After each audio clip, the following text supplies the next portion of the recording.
अस्सलाम वालेकुम स्टूडेंट्स, मैं स्टैट्स का लेक्चरर आसिफ अब्बास। अभी हम जो चैप्टर पढ़ रहे हैं वो है सैम्पलिंग डिस्ट्रीब्यूशन का, और उस पर हम देखेंगे कि सैम्पलिंग क्या होती है और सैम्पलिंग डिस्ट्रीब्यूशन क्या होती है, दो चीज़ें। सबसे पहले आपको यहाँ पे इंट्रोडक्शन में इसने लिखा हुआ है सैम्पलिंग के बारे में कि in our daily life it is quite often that we have to examine some given material, we examine fruit before purchase it. Students, एक बात बहुत कॉमन सी है, बहुत मज़े की भी है, इंटरेस्टिंग भी है कि जब भी आप सब्ज़ी मंडी जाते हैं, आपने फ्रूट ख़रीदना है, आपने सब्ज़ी ख़रीदनी है, आपने कोई भी चीज़ ख़रीदनी है, आप क्या करते हैं कि आप जो एक ठेले वाला है, एक दुकान वाला है जिसके पास फ्रूट पड़ा हुआ है, सब्ज़ी पड़ी है, टमाटर पड़े हुए हैं, आप उसके पास से थोड़ा सा एज ए सैम्पल के तौर पे दो चार टमाटर या दो चार सेब उठा के देखते हैं उसमें से रेंडमली, कोई से भी, और फिर डिसाइड आप करते हैं कि इसमें से कौन से टमाटर आपको अच्छे हैं या ख़राब हैं, तो आप कहाँ से ख़रीदें। आप तो बेसिकली जो एक पूरी वो पॉपुलेशन है जिसपे सारे के सारे एक ठेले पे, एक स्टॉल पे टमाटर पड़े हुए हैं, उनमें से जो दो चार टमाटर आप उठा के करते हैं, जिसकी बेस पे आप ये फैसला करने के काबिल होते हैं, डिसीजन लेने के काबिल होते हैं आया कि आपको यहाँ से टमाटर ख़रीदने हैं या नहीं ख़रीदने, इसको हम कहते हैं सैम्पलिंग। तो बेसिकली क्या है द सैम्पलिंग? वो एक प्रोसेस है, एक प्रोसीजर है, एक मेथड है कि आपने पॉपुलेशन में से किस तरह से, किस तरीके से, किस मेथड से, किस वे से आपने सैंपल सेलेक्ट करना है, और उस सैंपल की बेस पे फिर आपने कोई ना कोई डिसीजन लेना होता है। अक्सर आपने आप नोट करते हैं, जब घर में आपकी मदर जो है वो खाना बनाती हैं, चाय बनाती हैं, तो जब खाना बनने वाला होता है तो उसमें एंड पे जाके थोड़ा सा नमक चेक करने के लिए एक स्पून के साथ या उंगली के साथ वो नमक मिर्ची चेक करती है। वो जो नमक मिर्ची जो तो एक पूरी हांडी में से जो चेक करना है होता है, बेसिकली वो भी क्या है, सैम्पलिंग ही है। तो सारा का सारा जो सालन होता है उसमें पॉपुलेशन होता है, और जो उसमें से आप एक चम्मच खा के चेक करते हैं और ये बताते हैं कि आया ये सालन अच्छा बनना है या नहीं अच्छा, इसमें नमक मिर्ची कम या ज़्यादा तो नहीं है, उसको हम कह देते हैं कि ये सैंपल है।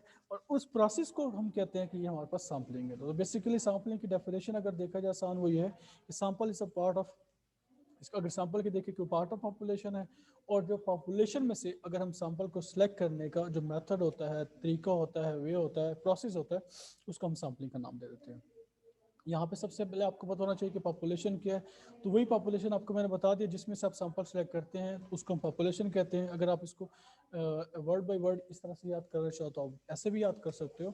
द वर्ड पॉपुलेशन, और statistical population is used for all individuals और objects on which we have to make some study. Basically पे पॉपुलेशन बहुत अच्छा है, यहाँ पे स्टैटिस्टिकल पॉपुलेशन को जब डिफाइन कर रहा है तो यहाँ पे बात कर रहा है कि हर भी किसी चीज़ को इंडिविजुअली, जो ऑब्जेक्ट्स को आप स्टडी करते हो, जब हमारा कोई इंटरेस्ट होता है किसी भी उस पॉपुलेशन में, तो हम उसको पॉपुलेशन का नाम दे देते हैं। You may be interested to know the quality of bulbs produce in a factory. हम देखना चाह रहे हैं कि एक जो फैक्ट्री है उसमें बल्ब्स प्रोड्यूस हो रहे हैं, उनकी क्वालिटी चेक करना चाह रहे हैं, तो वो भी हमारे जो सारे के सारे आपके पास बल्ब्स प्रोड्यूस कर रही है फैक्ट्री, तो उसको पॉपुलेशन का नाम दे देते हैं।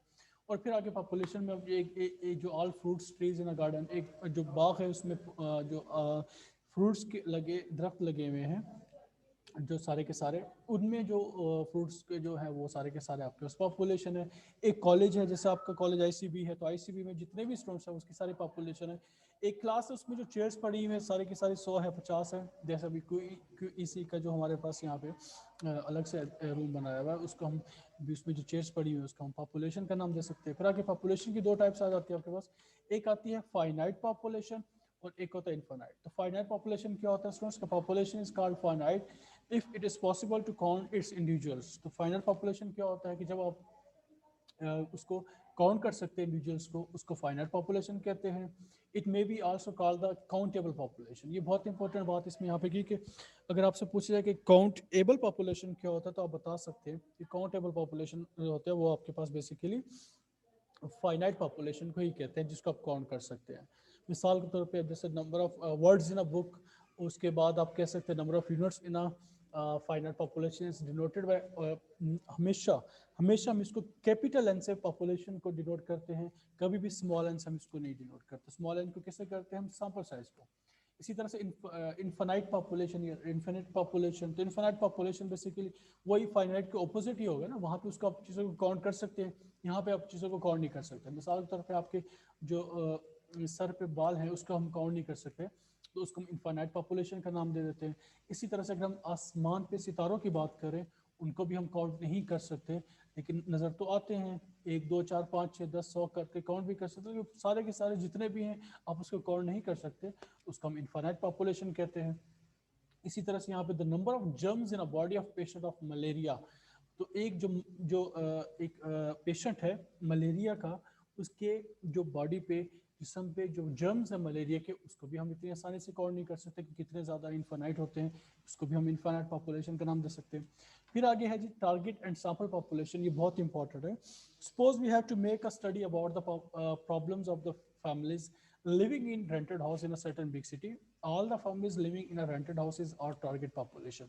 अब एक इलाका है इस्लामाबाद का, फर्स्ट करो G6, वहाँ पे जो लोग किराए के घरों पर रह रहे हैं, तो अगर उनके बारे में हम ये देखना चाह रहे हैं कि कितने लोग किराए के घरों पर रह रहे हैं, उनको क्या मसले मसाइल है, वो किस तरह से रह रहे हैं, उनकी क्या सहूलतें वहाँ पे दी जाती हैं, उनको क्या इश्यूज वहाँ पेश आते हैं, तो बेसिकली जो लोग घरों किराए के घरों पे रह रहे हैं, वो हमारी यहाँ पे क्या होता है, टारगेट पॉपुलेशन होता है, कि जिस पे सारा का सारा इंटरेस्ट हमारा क्या है, वो टारगेट पॉपुलेशन पे है, और हमें किसी पे नहीं है कि हम जाके बाकी और लोगों के बारे में पूछें जिनके अपने घर हैं, जिनके अपने बेंगलोज हैं, चाहे वो सरकारी घरों में रह रहे हैं, गैर सरकारी घरों में रह रहे हैं। हाँ, जो लोग किराए के घरों में सिर्फ रह रहे हैं, उनके बारे में हमने जब स्टडी करना है, पढ़ना है, हमारा मेन इंटरेस्ट है, तो उसको हम टारगेट पॉपुलेशन का नाम दे देते हैं। उसमें से क्या कह रहा है कि all families living in rented house is our target population. The entire target population में not be considered for the purpose of selecting a sample from population. Some families may not be interested to be included in the sample. We may ignore some part of target population to reduce the cost of study. The population out of which the sample is selected is called sample. तो जो population आप select करते हैं sample से, उसको हम क्या कह देते हैं, sample population का नाम दे देते हैं, या studied population। Again वही बात, जिसमें हमारा इंटरेस्ट है, जिसको स्टडी करना चाह रहे हैं, पढ़ना चाह रहे हैं, जो मेन इंटरेस्ट है, उसको हम सैंपल पॉपुलेशन, स्टडी पॉपुलेशन का नाम दे देते हैं। आगे आ जाता है सैंपल। तो सैंपल हमारे पास बहुत आसान सी डेफिनेशन है कि आपको क्लास में पहले भी हमने बताई थी कि sample is a part of population. Basically जो पूरी पॉपुलेशन होती है, उसमें से जो हम थोड़ा सा हिस्सा सेलेक्ट करते हैं, चेक करते हैं, देखते हैं कि आए ये चीज़ ठीक है। जैसे मैंने आपको एक सालन की डिश की बात की, जो आपकी मतलब घर में किचन में कुकिंग करती है, अभी खाना बना रही होंगी घर में, तो खाना जब बनने को एंड पे होता है, तैयार हो चुका होता है, एंड पे जाकर थोड़ा सा उस नमक मिर्ची चेक करने के लिए उंगली के साथ ऐसे थोड़ा सा नमक लगा के खा के चेक करती है, या चम्मच के साथ, तो वो जो बेसिकली जो सारे का सारा देश में पड़ा हुआ है, बना हुआ है, उसको हम सैंपल का नाम देते हैं। और जो एक चम्मच या एक उंगली के साथ जो आपने खा के देखा, चेक किया, उसको हम क्या है, सैंपल का नाम देते हैं। ठीक है। और सैंपल क्या होता है, बेसिकली सैंपल को हम हमेशा हम क्या करते हैं, सैंपल को स्मॉल एन से डिनोट करते हैं, जिस तरह पॉपुलेशन को कैपिटल एन से। आगे जो मोस्ट इंपॉर्टेंट डेफिनेशन हमारे पास है, पैरामीटर एंड स्टैटिस्टिक। तो पैरामीटर हमारे पास ये दो, और स्टैटिस्टिक दोनों बहुत ज़्यादा इंपॉर्टेंट चीज़ें हैं, जो कि पूरे सैम्पलिंग वाले चैप्टर में आपको जगह जगह पे इसकी ज़रूरत पड़ती है। टेस्टिंग ऑफ हाइपोथेसिस में भी पड़ती है, जो सारे काई स्क्वायर में, जी में, टी में डिफरेंशिएट करने के लिए कि कौन सा जो है वो वैल्यू यहाँ पे दी हुई है, वो आपके पास पॉपुलेशन का है या सैंपल का है। तो बेसिकली जब हम बात करते हैं पैरामीटर की, तो पैरामीटर क्या होता है, जब भी कोई आप कैलकुलेशन आप करते हो, न्यूमेरिकल वैल्यू फाइंड करते हो, जो कि पॉपुलेशन के डाटा से करते हो, उसको पैरामीटर का नाम देते हैं। और जब भी कोई आप वैल्यू कैलकुलेट करते हो, उसको आप सैंपल के डाटा से, उसको हम स्टैटिस्टिक का नाम देते हैं।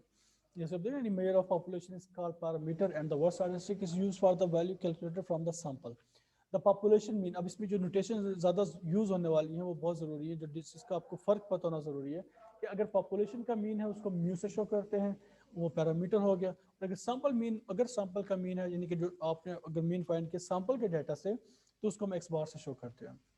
इसी तरह से sample mean x bar is used for estimate the population mean mu. Similarly the population variance sigma square, अगर population का variance है तो sigma square से शो करेंगे, और अगर sample का variance है तो फिर s square से शो करेंगे। इसी तरह से general भी symbol theta is used for the parameter and symbol theta hat is used for a statistic. The value of parameters mostly known, the sample statistic is used to make some inference about the unknown parameter. इसमें हम देख लें कि क्या क्या notations हैं इनकी, population की, मीन की और सैंपल की, इसी तरह वेरिएंस की और उसकी सैंपल की, इसी तरह प्रोपोर्शन के लिए पी और सैंपल के लिए प्रोपोर्शन के लिए पी है। उसके बाद फिर आगे सैम्पलिंग परफेक्शन आ जाती है, सैम्पलिंग फ्रैक्शन। उसमें हम क्या करते हैं कि देखते हैं कि एन ओवर एन की जो रेशो हम निकालते हैं, उसको हम सैम्पलिंग फ्रैक्शन का नाम दे देते हैं, और उसमें हम बता सकते हैं कि इसमें कितना % आपके पास उसमें रेशो आ रहा है, सैम्पलिंग फ्रैक्शन आ रही है। उसके बाद आ जाता है जी कंप्लीट काउंट, जो कि बहुत इंपॉर्टेंट ये भी है। If we collect information about all individuals in the population the study is called complete count. जब आप किसी भी पॉपुलेशन के इंडिविजुअल के एक एक इंडिविजुअल को पढ़ोगे, उस पर स्टडी करोगे, उसको डिस्कस करोगे, आप उस पर काम करोगे, उसको हम कंप्लीट काउंट कहते हैं। Complete count is mostly difficult of various reasons. Suppose we want to make study about the cattle in cattle farms in our country. We are interested in the average cost of their food for a certain period. We want to link their cost of food with this price, sale prices. There is of course an important study. It is very difficult to collect. अच्छा, इसमें क्या होता है कि बिल्कुल हर चीज़ के बारे में ना एक एक एग्जैक्ट मुश्किल होता है डाटा इकट्ठा करना, कलेक्शन करना या एक एक चीज़ पे काम करना। तो इसलिए हम ज़्यादातर ये करते हैं कि सैम्पलिंग कर लेते हैं, ताकि बजाय इसके कोई एक एक पे करने के हम ना उस पर टाइम ज़ाया ना, पैसा भी ज़ाया ना और वक्त भी ज़ाया ना। पॉपुलेशन सेंसस क्या है? Complete count of human population इसका वो जो कंप्लीट काउंट आप किसी भी चीज़ का आप करते, चाहे वो किसी भी जानदार का, इंसानों का, हैवानों का, जो कुछ भी है, उसका हम कंप्लीट काउंट कर। पॉपुलेशन सेंसस बेसिकली क्या है? उसको मरदमशुमारी का नाम दिया जाता है। और वो ये होता है कि उसमें हम क्या करते हैं, जैसे कभी थोड़े अर्से पहले मरदमशुमारी हुई भी थी, और अभी भी आप देख रहे हैं कि आजकल भी कराची के जो सुबह सिंध के वजीर हैं वो कह रहे हैं कि नहीं जी, हमारी जो है वो आबादी कम बताएगी, पॉपुलेशन कम बताएगी। अच्छा खासा डिफरेंस वो बता रहे हैं। तो बेसिकली इसको हम क्या कहते हैं? पॉपुलेशन सेंसस कहते हैं, मरदमशुमारी कहते हैं। तो वो क्या होता है कि complete count of human population in is called population census in Pakistan. The first population census we conducted in 1958. तो पहली जो population census जो है वो पाकिस्तान में कंडक्ट की थी 1951 में थी, और सेकंड जो थी 1961 में थी, तो थर्ड वन 1971, फिर उसके बाद 1972 में, और फिर 1998 में जाके हुई थी जो फिफ्थ वाली, और अभी जो करंट दो कुछ अर्सा पहले जो हुई थी वो हमारे पास लास्ट इसमें हुई थी। उसके बाद आ जाता है सैम्पल सर्वे। सैम्पल सर्वे में हम क्या करते हैं कि it is not essential to conduct this complete enumeration. कभी कभी वही जो ऊपर हमने बात की थी कि इतना आसान नहीं होता कि हम कंप्लीट एन्यूमरेशन करें, एक एक चीज़ पे, एक एक इंडिविजुअल पे जाके हम काम करें, स्टडी करें। तो हम क्या करते हैं, then a sample some suitable size selected from the population. जो हमारे पास पॉपुलेशन होती है उसमें से हम क्या करते हैं कि एक सैम्पल साइज लेते हैं सूटेबल सा, और then the study is carried out on the sample. फिर हम उस सैंपल पे काम शुरू कर देते हैं। This study is called sample survey, तो उसको हम सैंपल सर्वे का नाम दे देते हैं। Most of the research work is done through the sample surveys. The opinion of the voters in favor of certain proposed election candidates is obtained through the sample surveys. फिर आगे इसके बाद क्या है जी, एडवांटेज है सैम्पलिंग के। तो बहुत इंपॉर्टेंट और ज़्यादा जो ज़रूरी है वो ये नीड ऑफ फॉर सैम्पलिंग की क्यों होती है। सैम्पलिंग की ज़ाहिर सी बात है क्यों ज़रूरत होती है कि हम देखना चाहते हैं कि मुल्क में क्या चीज़ हो रहा है, क्या चीज़ का उसका है। जैसे sometime there is a need of sampling, we have to inspect the eggs that ball. हम देखना चाह रहे हैं कि जो एग्स हैं वो, द बुलेट्स हैं, द मिसाइल्स हैं, द टायर्स ऑफ सम और जो ठीक है, अच्छे बन रहे नहीं आ रहे, ख़राब आ रहे हैं। उसको टाइम सेव करने के लिए हम करते हैं, और पैसा बचाने के लिए कि कम से कम खर्चा है उस पर। फिर रिलायबिलिटी हो कि एक चीज़ आप जो देख रहे हो उस वाकई ही उसका रिलायबल है नहीं है, उसका आगे तक कब तक उसका वो चलता है नहीं चलता, ये सारी चीज़ें। फिर लिमिटेशंस ऑफ सैम्पलिंग की, बाज़ जगह पे हम हर जगह तो हम सैम्पलिंग करते हैं, लेकिन लाजमी नहीं कि हर जगह ही हम सैम्पलिंग करें। कुछ जगह ऐसे भी जहाँ पे हम सैम्पलिंग नहीं कर सकते। मिसाल तौर पर जब इलेक्शन होते हैं तो वहाँ पे हर इंडिविजुअल ने अपना अपना वोट जाके खुद कास्ट करना होता है। ऐसा कभी भी नहीं हुआ कि आप एक बंदे की जगह, घर में अगर 3 लोगों के वोट है तो 3 की जगह कोई एक भी जाके सबको हिस्से का वोट कास्ट करे। एक मोहल्ले के अगर 500 घर है अगर एक शहर में, तो 500 घरों में से क्या आ जाएगी, बस ठीक है कोई से भी 200 लोग जाके उस पर जाके उसका वोट कास्ट कर दें तो वो हो जाएगा। वो हमेशा क्या करते हैं, 500 लोगों को जाना पड़ेगा और अपना अपना हिस्से का वोट कास्ट करना पड़ेगा। वहाँ पे सैम्पलिंग नहीं कर सकते। जब आपने टेस्ट करवाना है अपना, आप आजकल जैसे कोविड का आपको पता है वो चल रहा है, तो भाई ये नहीं कि एक बंदा कोविड का कराएगा तो पूरे घर वालों का वही होगा। हर बंदे को इंडिविजुअल अपना कोविड टेस्ट कराना पड़ेगा, तब जाके वो पता चलेगा कि ठीक है या नहीं। आगे आ जाता है सैम्पलिंग डिज़ाइन। तो सैम्पलिंग डिज़ाइन में हम क्या कर लेते हैं कि sample studies we have to make a plan कर लेते हैं, जिसमें हम साइज ऑफ सैंपल देखते हैं कि उसमें सिलेक्शन ऑफ सैंपल देखते हैं, collection of sample and data and the preparation of final results. ये 4-5 चीज़ें प्लान करते हैं। साइज सैंपल का हमने क्या लेना है, सिलेक्शन क्या करनी है सैंपल की, कलेक्शन क्या करनी है, और उसको प्रिपरेशन कैसे आपने करना है, फाइनल रिजल्ट्स। उसको हम सैंपल डिज़ाइन कर दे देते हैं। सैम्पलिंग फ्रेम में क्या करते हैं जी, कि complete list of all units of the population is called sampling frame. जो एक पूरी लिस्ट बना लेते हैं, उसको लिख लेते हैं कि अच्छा फलां फलां फैक्ट्री ए बी सी है, उसमें ये इतने लोग काम कर रहे हैं, स्किल्ड अनस्किल्ड है, वो सारा का सारा फिर सैम्पलिंग फ्रेम का नाम आता है। उसके बाद इक्वल प्रोबेबिलिटी में आता है कि जब भी आप सैम्पलिंग करते हैं आप देखते हैं कि हर चीज़ की कोई भी चीज़ है उसमें से एक सिलेक्ट होने की जो प्रोबेबिलिटी होती है हर एक इंडिविजुअल की, हर इंसान की, हर व्यक्ति सेम होती है, उसमें भी ज़्यादा फ़र्क नहीं होता। नॉन प्रोबेबिलिटी जिसके पहले से आपको पता हो, नॉन जीरो जिसमें हमेशा जीरो के अलावा आंसर आता है प्रोबेबिलिटी का। और फिर आगे जो असल हमारे पास शुरू हो जाता है, उसके बाद मेन टॉपिक बेसिकली वो आ जाता है कि सैम्पलिंग विद रिप्लेसमेंट और विदाउट रिप्लेसमेंट, दो हमारे पास टाइप्स आ जाती हैं। एक है जी विदाउट रिप्लेसमेंट। तो विदाउट रिप्लेसमेंट में हम क्या करते हैं कि बेसिकली एन का हम इसमें यूज़ करते हैं, और जो दूसरा विद होता है उसमें n raise to power n हम यूज़ करते हैं फार्मूला। और कम्बिनेशन में भी हम इसी तरह से कम्बिनेशन में एन सी एन वाला ही यूज़ करते हैं बेसिकली। और परम्यूटेशन में एन पी एन यानी कि एन पी आर वाला हम फार्मूला यूज़ करते हैं। आगे आ जाता है जी मेन इंपॉर्टेंट, जिस चैप्टर में हमारे पास है वो है जी आपके पास डिस्ट्रीब्यूशंस के हवाले से, कि डिस्ट्रीब्यूशन कौन कौन सी इसमें हमारे पास होती हैं, और वो हम देखते हैं कि इसमें यहाँ पे आपके पास कौन कौन सी यहाँ पे आ रही हैं। एक सैम्पलिंग डिस्ट्रीब्यूशन अबाउट मीन होता है हमारे पास, एक सैम्पलिंग डिस्ट्रीब्यूशन हमारे पास होता है, ये सैम्पलिंग डिस्ट्रीब्यूशन यहाँ पे शुरू हो जाती हैं। तो बेसिकली हमारे पास जो 3-4 किस्म की जो मेन हमारे पास सैम्पलिंग डिस्ट्रीब्यूशन है, उनमें सबसे पहले जो आपके पास है सैम्पलिंग डिस्ट्रीब्यूशन अबाउट मीन है, और उसके बाद फिर आपके पास और विद रिप्लेसमेंट विदाउट रिप्लेसमेंट दोनों केसेस में हमारे पास हो। जैसे यहाँ पे एग्जांपल 11.1 जो आपके पास है, वो हमारे पास क्या है कि सैम्पल हमारे पास था कि sampling distribution about mean, draw all possible sample of size 2 without replacement है from a population consisting 3, 6, 9, 12, 15 from a sampling distribution sample means and verify. अब ये क्वेश्चन आपको समझ आएगा, सारा आ जाएगा। उसमें दो प्रूफ करना है, expected value of x bar equal to mu, और दूसरा variance of x bar equal to x sigma square over n into n minus n over n. अगर आपके पास यही विद में होता तो प्रूफ ये होता कि expected value of x bar is equal to mu, और दूसरा जो है वो होता variance of x bar is equal to sigma square over n. जो आगे continuity question factor n minus one n over n minus, वो इसमें विद में नहीं होता। अब इसमें आपने क्या किया, सबसे पहले हमने पॉपुलेशन वैल्यूज देखी, वो 3, 6, 9, 12, 5, 15 है। सैम्पल इसमें पॉपुलेशन साइज यानी कि जो सारा का सारा वैल्यूज है उसकी 1, 2, 3, 4, 5 है। सैम्पल साइज इसमें 2 बताया हुआ है, और विदाउट रिप्लेसमेंट है तो हमने एनसीएन का फार्मूला यूज़ किया, कैलकुलेटर से आपने 5 से 2 किया, आंसर 10 आ गया। आपने ये कॉलम बना लिया जो सैम्पल नंबर का, सैम्पल वैल्यूज का और सैम्पल मीन का। 1, 2, 3, 4, 5, 6, 7, 8, 9, 10 तक आपने सैम्पल नंबर लिख लिए। फिर सैम्पल वैल्यूज में आपने क्या करना है, आपने पहले सबसे 3, 6, 3, 9 आपने इस तरह से पहले इनको सर्कल में लिख के 3, 6, 9, 12, और फिर 3 के साथ एक ब्रांच निकाले, फिर 6 के साथ, फिर 9, 12 और 15, फिर इसी तरह से आगे से 6 के साथ एक और सब के साथ एंड तक वो जितने बन जाएंगे वो आपके पास ये दो आ जाएंगे। जो कि पहला 3, 6, 3, 9, 12, फिर चौथा 3, 15, 5, 6, 9, छठा 6, 12 और फिर 6, 15, और फिर आठवां 9, 12, 9, 15, 10 और 12, 15। फिर सैम्पल मीन में आपने क्या किया कि इसको जो पहली वैल्यूज आपके पास दोनों है उसको ऐड कर दिया आपने, 3 + 6 4, तो आपके पास आ गया, डिवाइड बाई 2 एवरेज मीन निकाल लिया, 2 आ गया, 4.5 आ गया, 3 + 9 किया 2, डिवाइड किया 6.0, इसी तरह मीन निकाल लेना। और आखिर में जाके आपने सैम्पलिंग डिस्ट्रीब्यूशन के लिए कर लिया मीन के लिए, जो आपने उसकी स्टैंडर्ड वो आपने क्या करना, एक्स बार को अपने ऊपर से जो ऊपर सारे आए थे उसको 4.5 से लेके 13.5 तक जो रिपीट हुआ तो उसको एक दफ़ा तरतीब से लिख लिया। फ्रिक्वेंसी में आपने देख लिया कि 4.5 इसमें कितनी दफ़ा आ रहा है, ऊपर एक दफ़ा आ रहा है, 6.0 एक दफ़ा आ रहा है, 7.5 दो दफ़ा आ रहा है, तो उसके सामने वो लिख लिया, उसका सम कर लिया। फिर एफ ऑफ एक्स बार में आपने क्या किया, प्रोबेबिलिटी फाइंड कर ली एक्स बार के आने की हर एक की, तो 1 को आपने 10 पे डिवाइड कर दिया क्योंकि उसके सामने 1 है, आगे 1 है, फिर 1 को 10 पे होल पे टोटल पे डिवाइड कर, फिर 2 को 10 पे, फिर आगे फिर 2 जो 1 है उसके साथ डिवाइड कर लिया।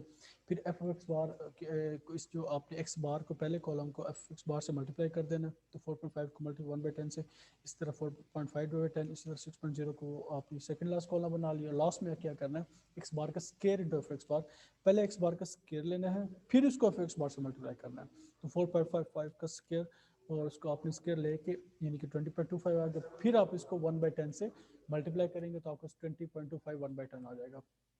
इसी तरह सारे आप सम कर लेंगे, और आपके पास यहाँ पे लास्ट में भी एक ऐड कर लोगे और सेकंड लास्ट कॉलम 2 आ जाएंगे। तो पहला जो आपके पास आ जाएगा वो expected value of x bar is equal to summation X bar into X bar, तो आपके पास देखिए जो सेकंड लास्ट कॉलम है वो ये आपके पास होता है, और उसका आंसर आ गया 90/10 इज इक्वल टू 9, और दूसरा variance of x bar is equal to आपका समेशन एक्स बार का square into X bar minus summation X bar into X bar का होल स्क्वायर, वो आपके पास आ जाएगा। इसमें लास्ट कॉलम की वैल्यूज आपने 877.5 10 माइनस 90 और 10 का होल स्क्वायर आपने पुट किया, आंसर आपके पास 6 पॉइंट, ये आपको वेरियस आ गया।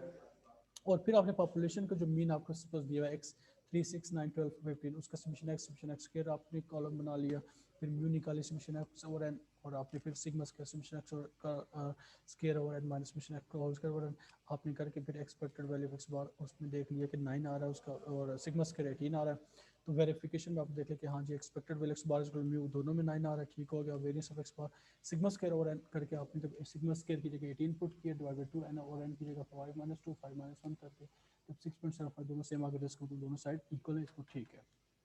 इसी तरह से सारा का सारा ये हमने किया सिंगल मीन के लिए आपका है जो वो कोर्स में है, फिर आपका यही जो है वो डिफरेंस ऑफ मीन के लिए भी आपका है, और फिर यही आपके पास है वो प्रोपोर्शन में भी हम इसको करेंगे। सिर्फ इतना फ़र्क होगा कि उसमें हम ये देखेंगे कि कितना आपने करना है कितना नहीं करना। अभी यहाँ तक इतना काफ़ी है, बहुत शुक्रिया, अल्लाह हाफिज़।